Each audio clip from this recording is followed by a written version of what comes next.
அருள்மிகு நாகேஸ்வரர் குதிரை வாகனத்தில் ஏறி வீதியுலா வருகிறார். அறம் பொருள் இன்பம் வீடு என்னும் 4 கால்களையும் ஞானகாண்டம் கரும கண்டம் என்னும் காதுகளையும். பரஞானம் அப்ஞானம் என்னும் கண்களையும் விதிவிலக்கு என்ற முகத்தையும் வாலையும்.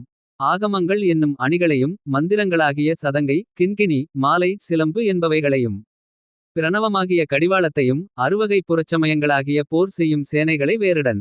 அழித்ததற்கேற்ற வெற்றியையும் பிரமனது முகங்களாகிய இலாயத்தையும் அண்டக்கோடிகளாகிய. குதிரையின் மேல் ஏறி சிவபிரான் போர் வீரராக தொண்டர்களுடைய பாசக்கயிறு இற்று வீழும்படி. எழுந்தருளி வருகிறார் என்ற உண்மையை குதிரை வாகன காட்சி நமக்கு உணர்த்துகிறது.